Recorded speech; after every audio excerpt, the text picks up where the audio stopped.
by 2028 no nyenya John Mahama na breso corruption eso teye ema sikadie ni sikawia no eso teye ana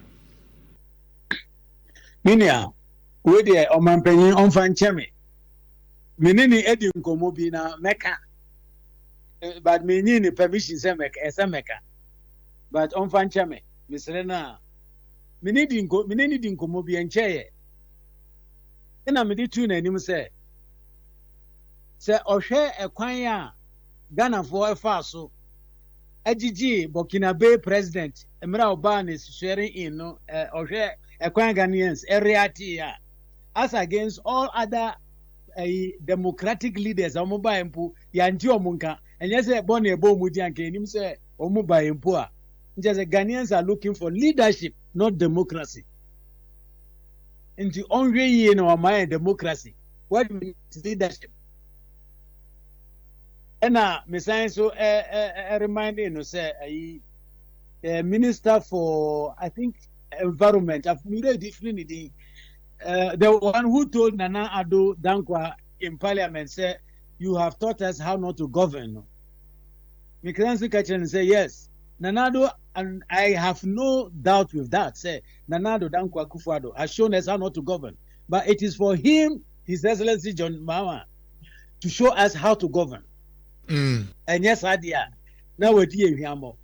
When him and you are not the mommy. Okay, tell me say on the one you when him says oh Feli Ghana for enche bia kubesi. Wow. Enche on one kind. If you know the buy, say enche bia Ghana for because otumu say Ghana for ni ji buga as a military approach. Normal content them na so for Ghana for ni jo. And this odi Ghana for here enche bia kubesi na ni oka ka ho a elu nwa kwa ni say o si se sa ku nu sia wo mu former presidency na ye be chi o mi na ko foreign squad asutu o mako wow ono na kan o san di to aso say Rollins any atamus de omuti ya omawu nti o mu de o ma for mu ho eza ka ono ne kufo ne Nana Akufo-Addo also wa muti ase ni de onyini se o mefa o mu ho adi nti megini se onimpa se ofeli oman ya nsunsuanso a de beba oman mu no enye papa nti megini se obeye.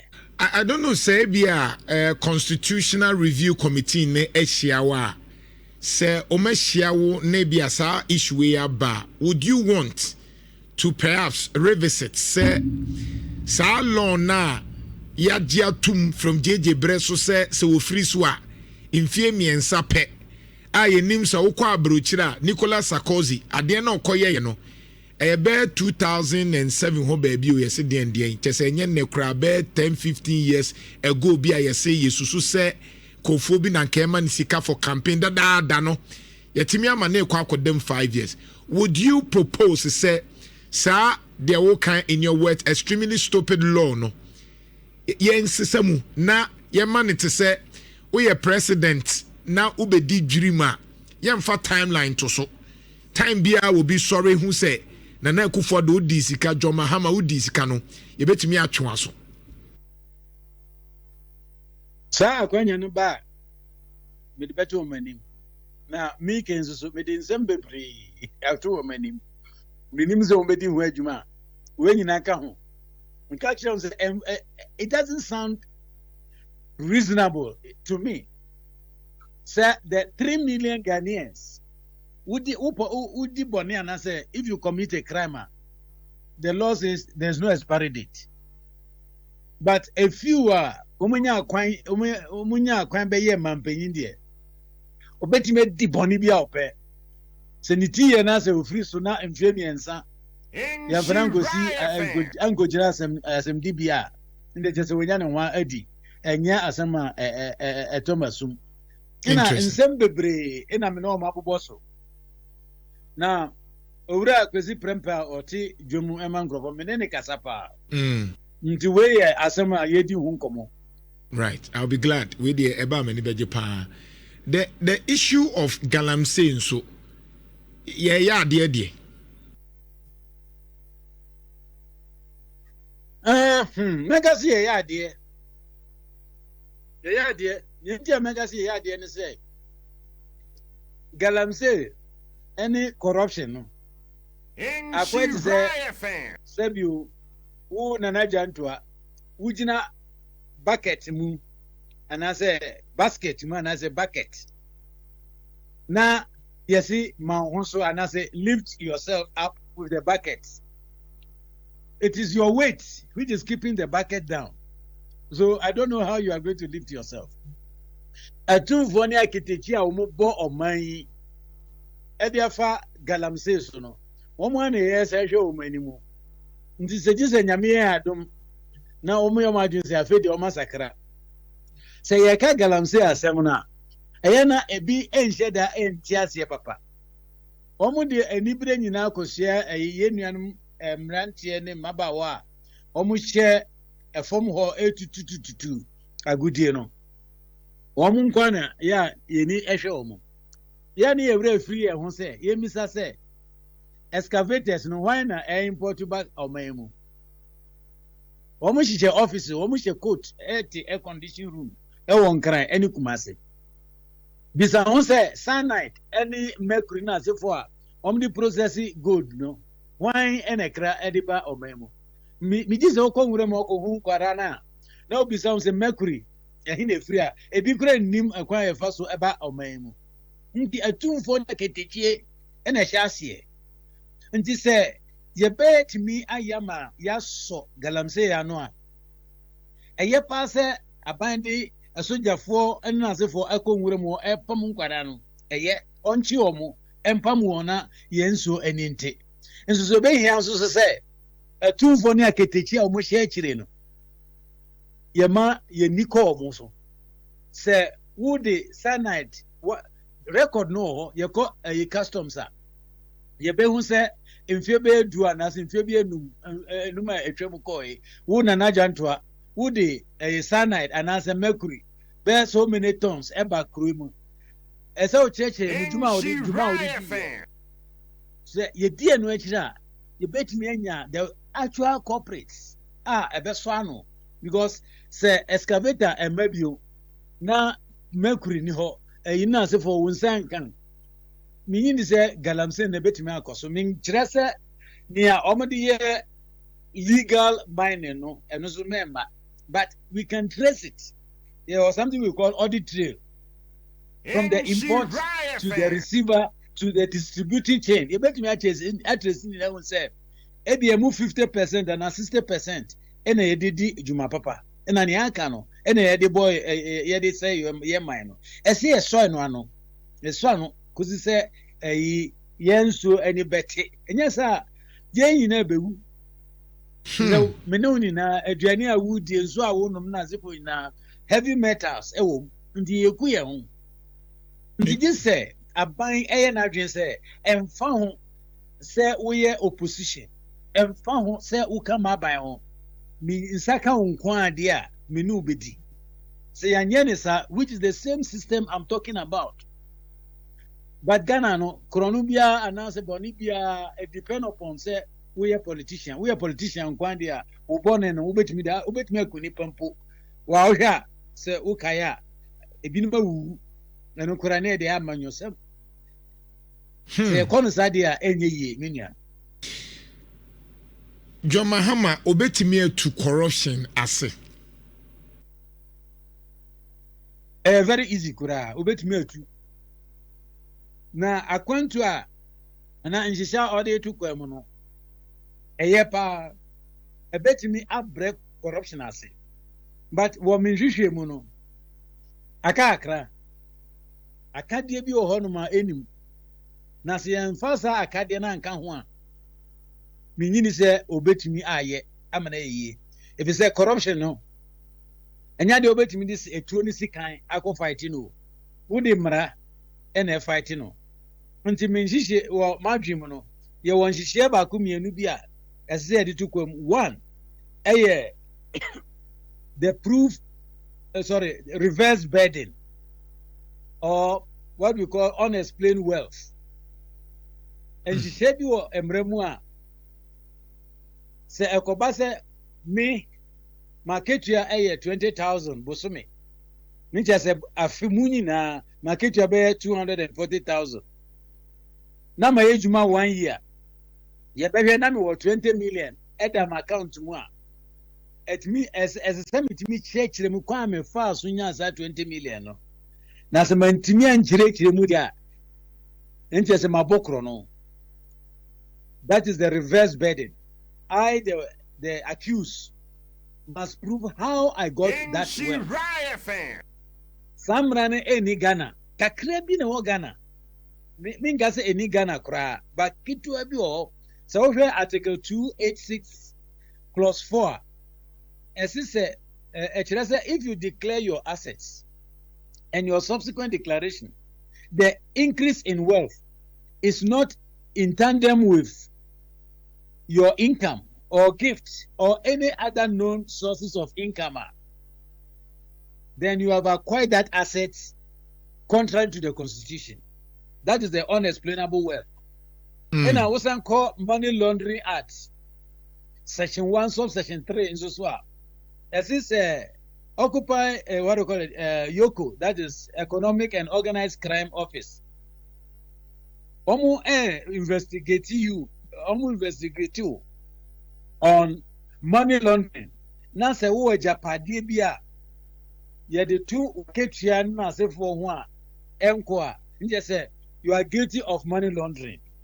And no na me say as say ye bie mu, we have to expand it to all corruption related cases because corruption wo hui obi ani ho a omu wia abansika e wo bedwam enti se obi akwakokum nipa anaso wabo krono ne achi no okejetia na we de eye mpanyufo akukudam o madwu dopa e na ebo ye krono nti se ubenya om edne nti se wo aketua 10 cedis na 10,000 na afimu total income 120 na mumu 10 million e da wa accounts mu a enough to tell us say we kromfo agi say uchire yen se bia udi loto ana say o papa bi ana say o abushe ni bi wi na o de japade jaw na eno de ye ti ase nti sa law no eni Ghana sesia nti say ye court na say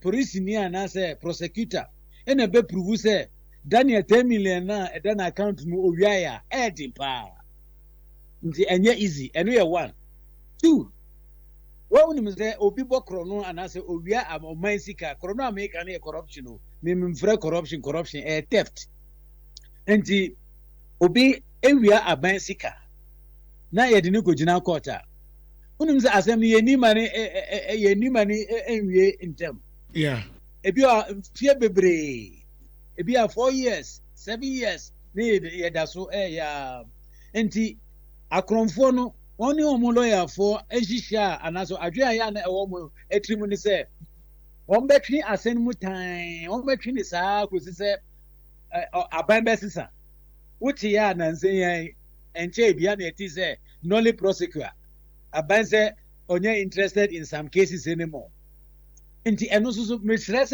esese ye mra edi time eto ho se ye try corruption case a ebia afi abruswa afi anase abruswa 9 months ukai nansenya former agric minister ewo China oje bribe any corrupt practices totaling about $38 million, right, almost sentencing to death.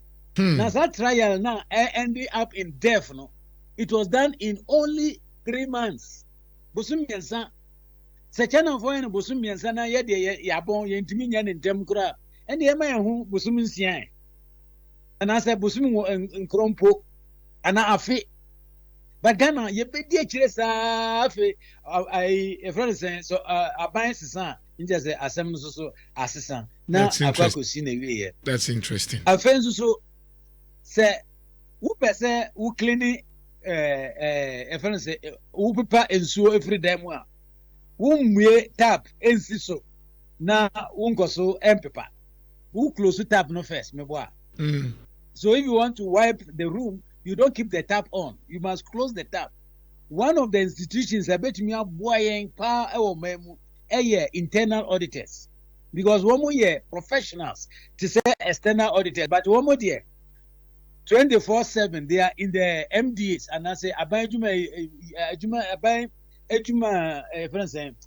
maybe I buy juma be a more and sana ube can woman into independent of the spending officers into ebebwa minim say woman be so be na woman ye correct there but minyi say woman na na correct nti ka eno so beboa yen ama ye hu say say there internal auditors or say if you can say auditor general they are making ono oba at the end of the year satam na a city data but I know general again senior and nam person buza say for example the alleged corruption na ye kan wan say me for national service there Abdul Hanan buffer stock ne adai no obeti so no transfer sika free hand free bank ne ko ha and the question is nti ade ntimi emfa auditors no internal auditors no enka ho because minim say abaya djuma answer na abenya 1000 Ghana cedis mpo no bra be bra atwea fa ho boa ansa na wonsa aka na no na me ne doctor bi di nkomo kwa me nkruma suapon mu no say or per laptop no kura in 20,000 kona bra ne hwan ne wo so sign ko a enso so obet no ne say kwa brani timi $78 million wetimia transfer free bank ako na accounts mu ana obi adi 600 million Ghana cedis na yenhu. The question is yachi de oye panyino na auditor ne wo mo sign no eno ne mra na kase yen fom nkan wana wo mi na kan na ena me kan midi kan ne say Ghana ko say fight against corruption politically led engineer yewe ne na jantoa ntisi yensaka no kwa de a oma aka huni na oma fa mu hadi internal auditors, the directors, the storekeepers, the bankers asa nana jantoa uko bank sisi yaso uko 200,000 Ghana cedis a minim say ube answer questions pa eteze bi ekra na mebuafu so one more there a toma passo utie investigation and standing to brand a toma because obi ewo bank ho a no so kan we say ekoko do ano na internal auditor ye fano director or approve ye fano opinion ye request ye fano procurement officer or share high ema ekoso ye fano yes so munyina bomu a na asante fo aka bibi say dia enya wa ba wo no ye ntwa so me bo a yetu ase yetu ese yetu ase ye ntu esan say dia amanyo se munti no ye twa so ne aba se boy se bo se maye because ye twa so then in that case na say Yerajo Mahama nso ye be kan say crocro the John na every say I'm expecting say attorney general ebetimi ehu say national service case enye gift to ware nkwa ne OCSB auditors internal bankers wan hwan mu nyina yedumudi aba. That is what we are expecting, but akwa say ye be na gift to ware ba gift to ware say yampa obi na simano but yen share dante sa name no emfree attorney general enumu say yedomu nyina aka other than they okay politically exposed people ya ka ho asem yana nukre akwa say crime no you need that only the politically exposed persons or a minister now minister and so could say minister in the previous regime or in opposition or a government official in opposition or previous regime onon kwan aban esika no e ni wa we can be of protocol mesa etiso me say without the collaboration of the public servant the politician cannot take much from the public funds. If the public servant does not collaborate because me nyini say aban account be o horma minister nkwan signature and that's all because etiamra nti the minister mpo esan a I just say obi so sign yeah And I check no kura and na minister few. And then any butum. E wa accountant office. Ndi as if I check no bra chro check bra. Na ye pesi ye ko yi sika se na unim se sika no emfa kwa mu a adenti na wo de ko he. Ansana ye nru hon so no.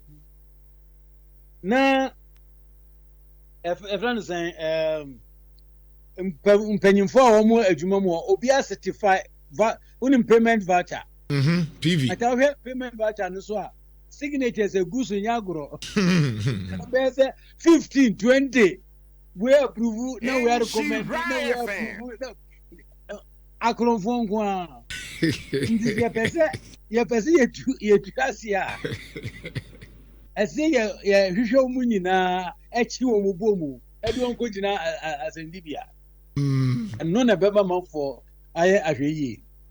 Finally na menim se wo ko menim se John Mahama Emma in any case mo amutie madam ye ne Yera Daniel Yao Demolevu ono former auditor general and member of oral committee any twetwe come former auditor general Yera Daniel Demolevu oni any extensively on corruption, education and other stuff eguswa any twetwe come.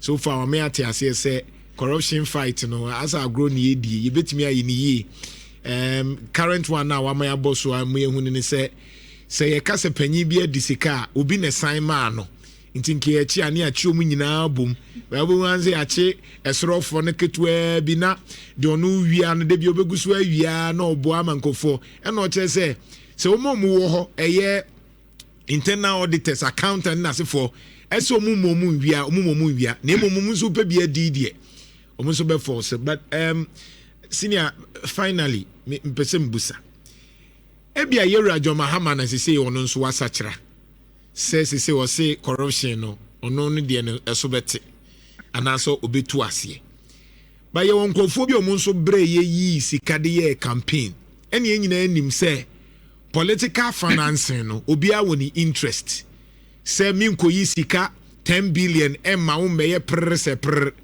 na wo ma me position wi a ba be ka tem say mintimi nya akwanya enya sika na no you can say Elvis Anchor every year or can you say the reality is that omo sponsor ye no omo we interest into the nipa no me di misika amount 70 billion one na say for aba now be catch them me say eja isa na pa kire say John Mahama de ya wo de be hwew eja wo kofie kra be hwew na ya bre no e wo se enyi esika wo enti Yera John Mahama person solve corruption ne nkrofo atwa no ho asie yi omo nso was attitude na Yera John Mahama enya yi e be fa